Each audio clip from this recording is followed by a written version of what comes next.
تيخسين عفاك ندحكان ننذي ذا منيسيت سينغان نغمرت سيموشوها. Parmi les 120 000 morts, nous avons choisi d'enquêter sur celle d'un artiste, un rebelle, un symbole, le chanteur kabyle Lounès Matoub. Merci pour votre courage, on est là et on résiste. Après l'intégrisme, après le Incontrôlable, Matoub dérangeait les islamistes et les militaires. Lors des émeutes de 88 déjà, un gendarme avait tenté de l'assassiner d'une rafale de Kalachnikov.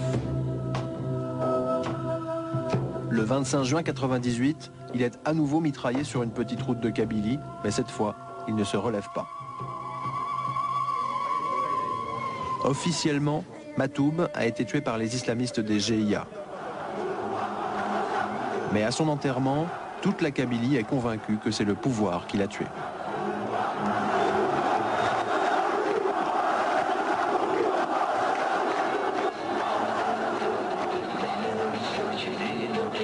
Cet air, c'est celui de l'hymne national algérien. Dans une ultime provocation, Matoub le rebelle l'avait détourné contre le régime.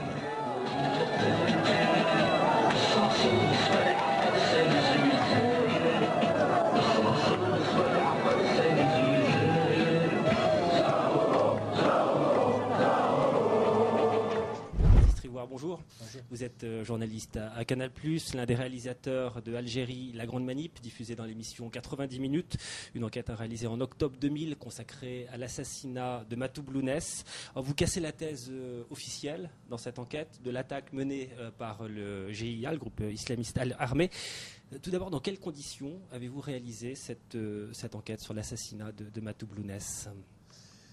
Dans quelles conditions? Il faut savoir qu'à l'époque, il est très difficile d'obtenir des visas pour travailler en Algérie. Pour ma part, je suis interdit de séjour en Algérie depuis 1996. Et donc avec Michel Desprats, pour cette enquête, on a demandé à un collègue algérien, Louni Sagoun, et une jeune journaliste française, de partir là-bas avec des visas de touristes pour faire un travail d'enquête à proximité de l'endroit où Matoub a été tué, en allant interviewer les habitants, sans se faire escorter et repérer par les autorités. Et à quelles difficultés avez-vous été confronté sur place, les journalistes qui ont travaillé pour cette enquête sur place s'est senti assez rapidement repéré, suivi par des voitures civiles banalisées. Les patriotes à l'époque de Nordina et Tamouda, qui étaient comment on peut appeler ça, des groupes paramilitaires favorables au régime, circulaient dans ce genre de voitures. Donc ils ont assez vite senti qu'ils étaient repérés, ils ont un petit peu pris peur, ils ne se sentaient pas très en sécurité. Ils ont quand même pu recueillir des témoignages extrêmement intéressants sur place, notamment découvrir que certains habitants eux-mêmes avaient enregistré les témoignages des premiers témoins de l'attentat. Ils ont essayé de recouper ces témoignages en allant eux-mêmes voir un certain nombre de gens, et ils ont recueilli des témoignages extrêmement troublants sur l'implication de l'armée dans l'opération. Et puis ensuite, ils ont fui l'Algérie assez rapidement. Vous dites que ce n'étaient pas les voitures de la police, hein, ce n'est pas ce type de véhicule qui vous suivait. Alors, il faudrait redemander à Lounis, parce que c'est lui qui était sur place, mais ils ont eu le sentiment d'être suivis, un peu intimidés par des voitures civiles qui ne les lâchaient pas d'une semelle. Et leur conclusion a été que c'était les hommes de Nordina et Tamouda probablement qui les suivaient. Ils connaissaient l'angle de votre sujet à ce moment-là? Qui ça? Ces gens-là dont vous parlez.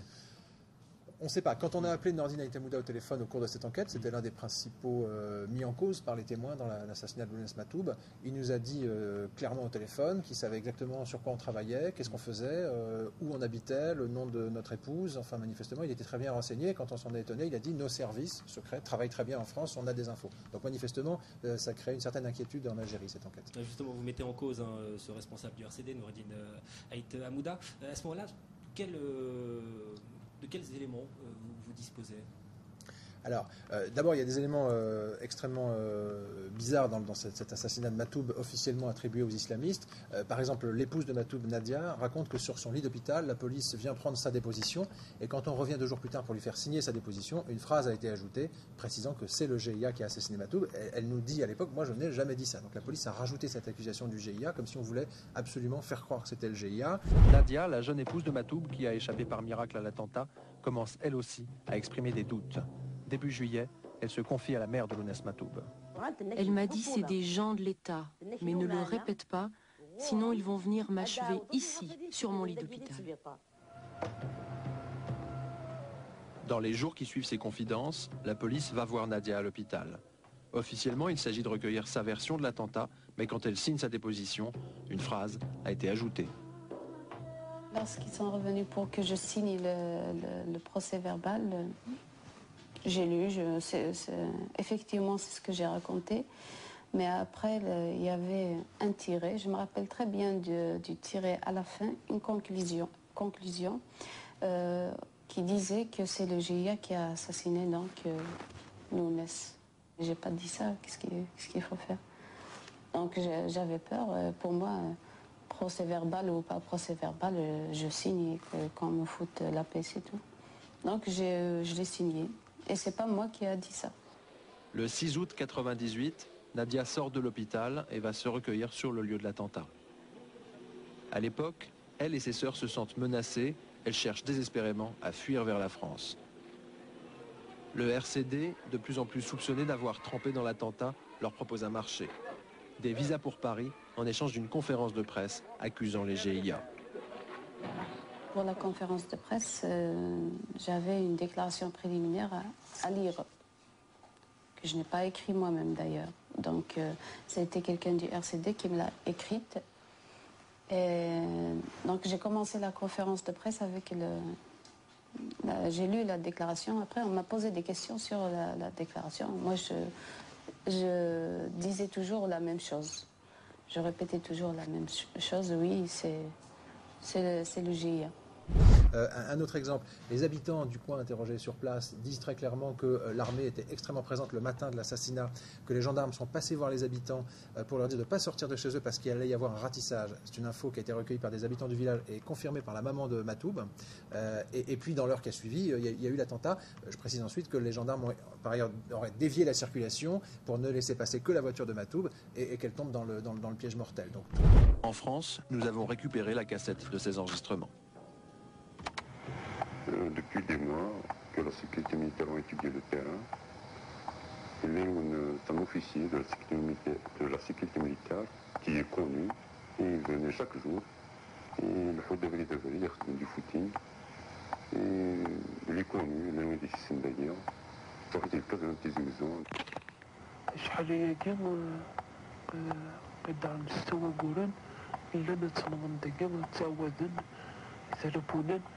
استوحشنا الغاشي واستوطبنا فراش رقيضة في الساقيضة التسن استوحشنا مدن رانا ما نسندم جوهد تران لابيريك تران يتشو ماري قرين سنركان يشطلنا سنركان تراني ما نسندم جوهد حالة تلفونات سننتنر كل فقنا سنقبل الحكومة فقنا سنقبل la sécurité militaire. Tout ça ne va pas du tout dans le sens d'une thèse d'un assassinat par les islamistes.